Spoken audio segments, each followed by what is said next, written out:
There is a place beyond time, where waiting is not a burden but a doorway, where the space between not yet and not now holds more than we ever notice. This is the space where sages have always pointed, quietly, patiently, toward the moment we keep trying to escape. This is the story of Mira, a woman suspended in the space between an answer and its arrival.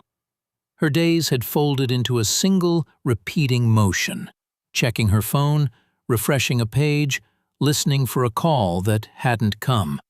It wasn't one waiting, it was many, stacked on top of each other. A result not yet given, a person not yet returned, a life not yet decided. Every hour felt like standing at a doorway that refused to open and refused to close. One evening, worn thin by her own mind, she left the city and traveled to a quiet coastal town where she had heard the tide moved slowly enough that a person could finally hear themselves think. In this town, time felt different.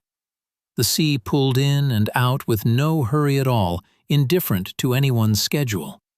Fishermen mended their nets in silence. Old women sat on porches, watching the horizon the way one watches an old friend arrive. Nothing here rushed toward anything. And yet nothing here was still either. The tide always moving, the light always shifting, the gulls always circling toward something unseen. One evening, as Mira sat at the edge of the water, an old fisherman lowered himself onto the sand beside her.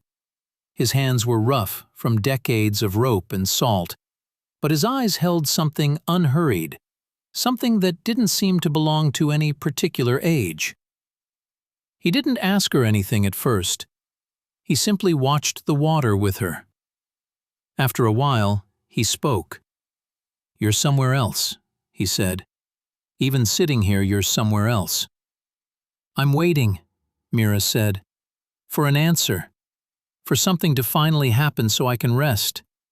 Until then, it feels like nothing I do actually counts. I'm just suspended."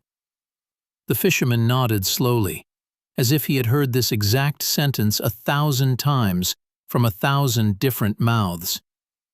"The tide doesn't wait to matter," he said. "It comes in, it goes out.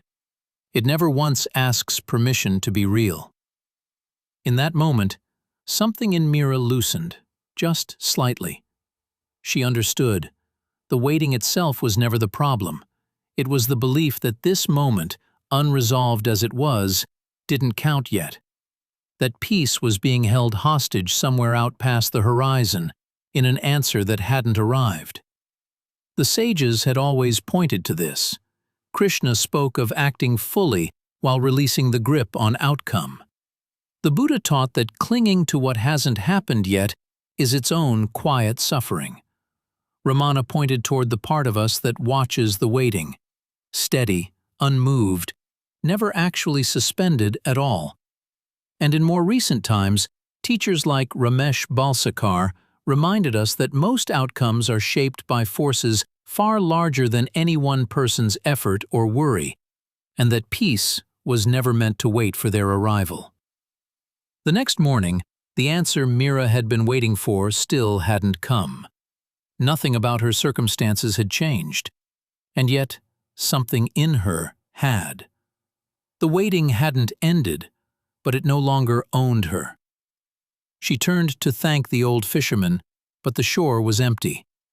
Only the tide remained, moving the way it always had, needing nothing from anyone to be real. Perhaps he had never really been separate from the water at all. Perhaps he had simply been a reflection of the very stillness she had traveled so far to find.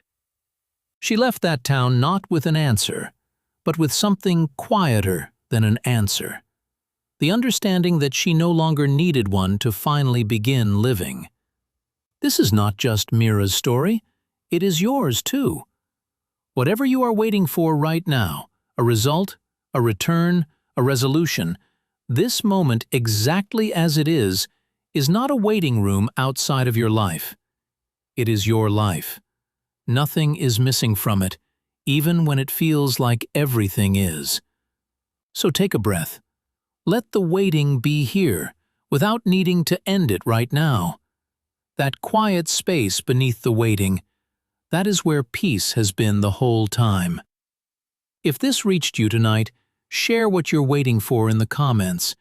And if you're seeking more of this kind of reflection, subscribe and continue this journey with us.